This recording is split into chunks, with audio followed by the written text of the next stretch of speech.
Essentially, I want to start by talking about the fact that too often we think about disability as a health outcome to be avoided. Like Dr. Sweeter said, something that we try to get rid of or cure or fix. And the problem with that is that the medical aspect of disability is only one aspect of disability. And there's many other pieces that we fail to take into account when we look only at medical information. So as we know, people with disabilities fare far worse than their non-disabled counterparts across a whole range of health indicators and the social determinants of health. So again, health disparities, we all know what those are. Those are differences in health outcomes that are avoidable. And the social determinants of health very much affect those disparities. So with people with disabilities, we see increased morbidity, mortality rates, and we also see problematic social determinants of health, many of which Dr. Sweeter mentioned: decreased income, housing and transportation problems, social isolation, undereducation, underemployment, unemployment. Disabled people are more likely to live in poverty, and yet they incur higher costs due to healthcare than their non-disabled peers. And people with disabilities report lower satisfaction with their healthcare, which really isn't surprising. So when I look at this issue of disability and healthcare and these disparities, I think it's important that we address what model we're coming at disability from. And I don't have time today to go through all of these models, but what I want to point out is the medical and rehabilitation models, they're in the middle, are very, very prevalent, and they are the predominant models that are used in healthcare today. Even though since the 80s and even before, the disability community has been talking about the social model, where the problem is seen as the social environment and the barriers encountered by people with disabilities versus medical and rehabilitation models, which view the problem as disability or the disabled person. So to go beyond the social model, we have something called the diversity model. Sometimes you'll hear it referred to as a minority model or a socio-political model. And basically, the diversity model perspective is that disability is an individual difference within a normal spectrum of diversity. So from this model, we don't believe that disability ever will be or should be eradicated. And also that it is a cultural experience. And in this model, we think about the main problem as being systemic ableism, which I'm going to go into here. So I mentioned earlier that the medical model is very prevalent in our society. This is how the medical setting was built and developed and maintained, and this is how we are trained. And when I say we, I mean healthcare providers, which I am also a psychologist. I'm a healthcare provider. I see patients every week.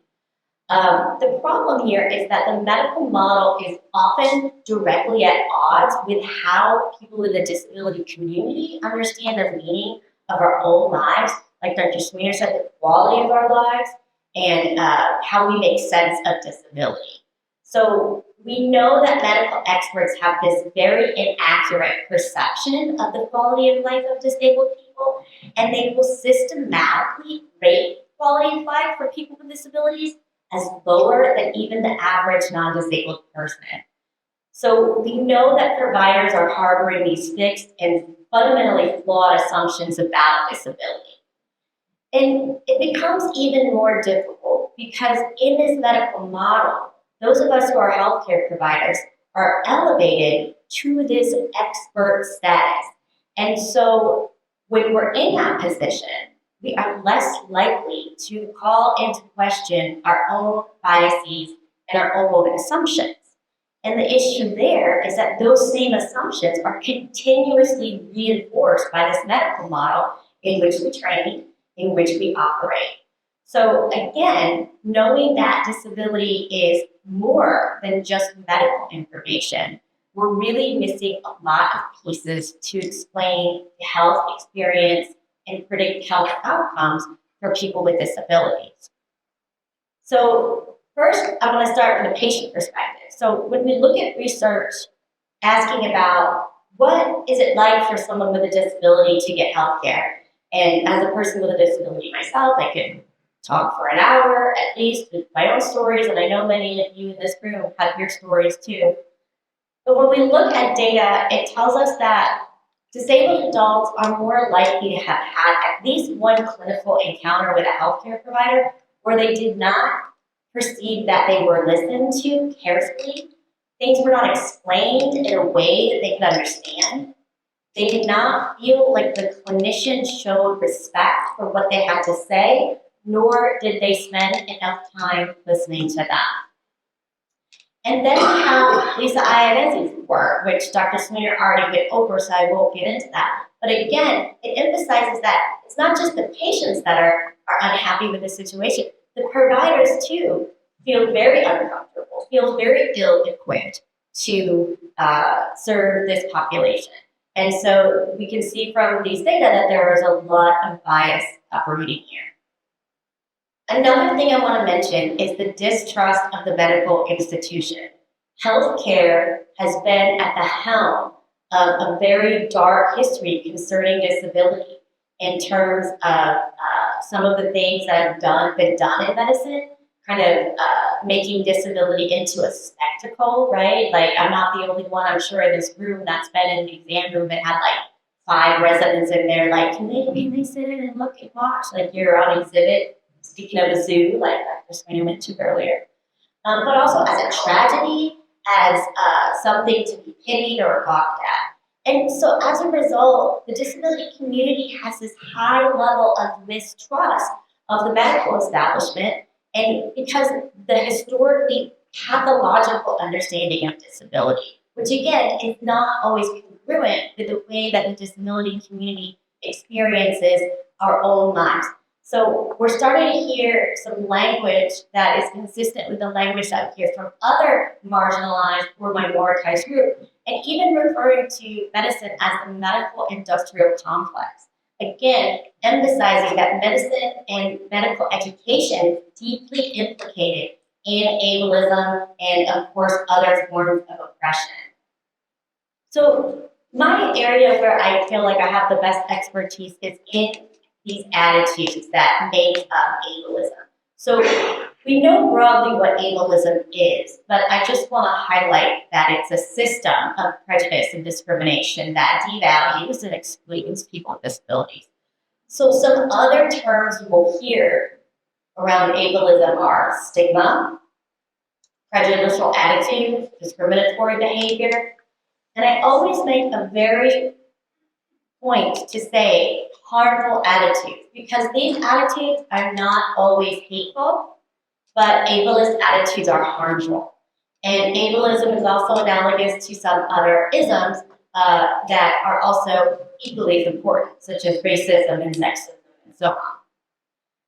Just like other forms of oppression, we see that ableism operates at these different levels. And I'm going to kind of touch on each of these today, going from interpersonal to individual and internal, institutional, and most deeply to structural and systemic. So what has happened over time is that these stereotypes about disability have been extremely prominent everywhere you go. It's prominent, it's baked into the fabric of our society. So, for example, in media portrayals of people with disabilities. And over time, what we're beginning to understand is that there is a cumulative effect of these harmful attitudes on individuals with disabilities and on the disability community as a whole. Ableism is tricky because it often operates subtly and unconsciously. Like with many other isms, people often are not able to recognize the effects of their negative attitudes because they're not aware they're prejudiced in the first place. And this is where explicit versus implicit attitudes come in. In psychology, when we measure attitudes, we have to differentiate between those that are explicit, meaning we're aware of them, and usually we are comfortable to consciously express these attitudes. That's different than implicit attitudes. Implicit attitudes oftentimes are more deeply ingrained or deeply rooted. We may not be even aware of them ourselves. And again, they can be very subtle. But it's important to know that both of these types of attitudes can be changed. So if we're able to recognize our biases and learn how to manage them, then we can control the likelihood that those biases are going to affect the way that we interact with people and in healthcare, interact with patients and colleagues. So when we look at implicit attitude research, we typically use a tool called the implicit association test. And basically that is a test that is available for many, many different groups of minoritized or marginalized groups of people. So you can take the IAT about Black women or gay men or transgender people, and also, of course, disability. When we look at that body of research, we see that the attitudes towards people with disabilities are among the most biased of all groups. And that says a lot, because there's a lot of groups that experience severe degrees of prejudice and discrimination. When we look at those data, we see that family members, somebody that says, I have someone with a disability in my family, they have lower explicit bias, but when we look at implicit bias, it's about the same. So just being a family member alone does not predict that a person is going to have a reduced degree of bias. Even disabled people ourselves, when we take the IET, we do see lower rates of explicit and implicit bias attitudes, but there's still a preference for non-disabled people. So that's our internalized ableism. Other interesting results from this body of research is that women in general have more favorable attitudes towards people with disabilities compared with men. And as education increases, explicit bias decreases, but implicit bias increases. And this is very important because this tells us that healthcare providers who are very highly educated are generally not aware of our own disability biases. And we call this group in the literature aversive ableists, again meaning low explicit prejudice, but high implicit prejudice.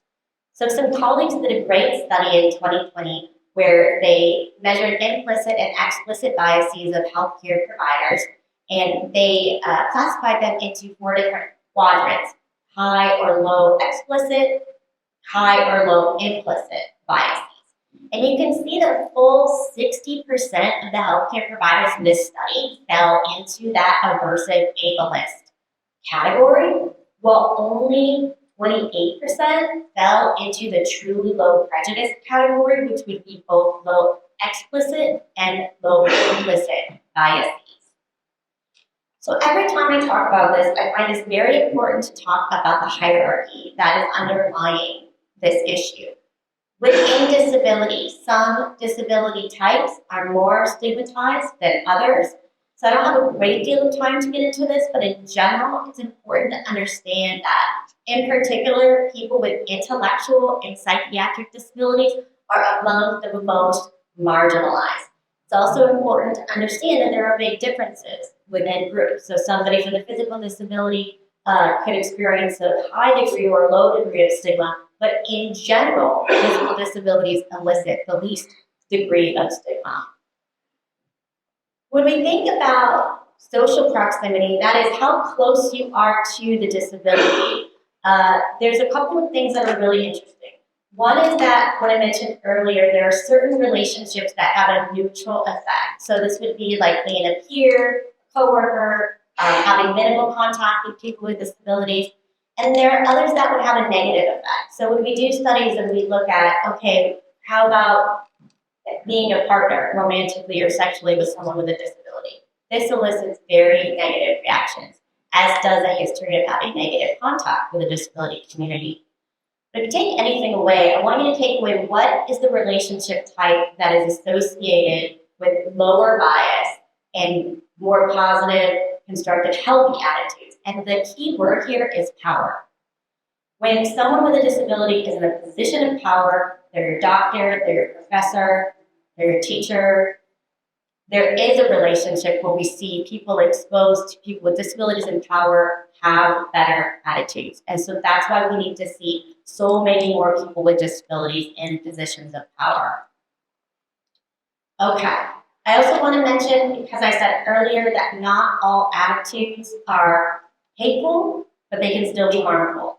And this is where we look at this continuum of the catastrophized to the sensationalized. On the catastrophized side, we have this very classic negative perception of disabilities. People with disabilities are dependent, they're vulnerable, they're pitiful. But then we have this other extreme where we dehumanize people in the same way, except we label them with these overly positive terms. And one of those that we hear all the time is inspirational. And for that reason, many of us in the disability community really do not like that word inspirational, because again, that's not how we typically view our own experience. So it's just important to know that we put all of this pressure on people with disabilities to, cope and adapt and, be psychologically healthy. But the problem is we're still living in a world and in systems that were not built for us. And this is an example of the different types of ableism. There's an iceberg on this slide. At the top, you can see the iceberg, but the rest of it is under the ocean water. And I adapted this from an article by Braveman and colleagues looking at racism, because I think it is so powerful that the ism that we see that's above the surface is a problem, but there's so much more deeper under that we cannot see, but that is absolutely as dangerous. When we think about these types of ableism, we can think about the ways that when we internalize ableism, we try to distance ourselves from others, or we may internalize that disability hierarchy, thinking I'm better than somebody that has another type of disability. And then there's also ableism between us, right? So when we're in a medical setting, we might see this kind of infantilizing of patients, or dismissiveness, or over-pathology. And there's good evidence that suggests that there are certain things that happen in the medical setting, including testimonial injustice, which is discounting your opinion because you have a disability, and also this overconfidence that providers have. And like I mentioned at the beginning, this decreased likelihood to question their own assumptions, or even erase or ignore really important topics. Most frequently, we see this in sexuality and in parenting. Then we see the institutional ableism, where we see this systemic discrimination within an organization's policies and practices. So, for example, when we look at who gets care in a crisis, who gets care in COVID, who gets the bed, who gets the medicine, disabled people are going to be low down on that list. Who is allowed to get the organ for the transplant? How we rate people's quality of life, and how does that bias our decisions? And finally, there's the structural and systemic pieces. And this is where we see this ableism across these broad array of institutions, in laws like Dr. Smina talked about, policies, and just our entrenched norms. So we see that it's deeply, deeply embedded, and it reflects both the injustices that we see today as well as historical. So I think I'm at time, so I'm just gonna work forward to my last slide, and I just want to build on what Dr. Smina had shared with us about the idea of equality, equity, and then moving beyond that and getting to a place of justice. And that's where we take down the barriers that are causing inequity in the first place. So that's what I have to say, and I think we're going to take one question before unfortunately I have to leave. Thank you very much.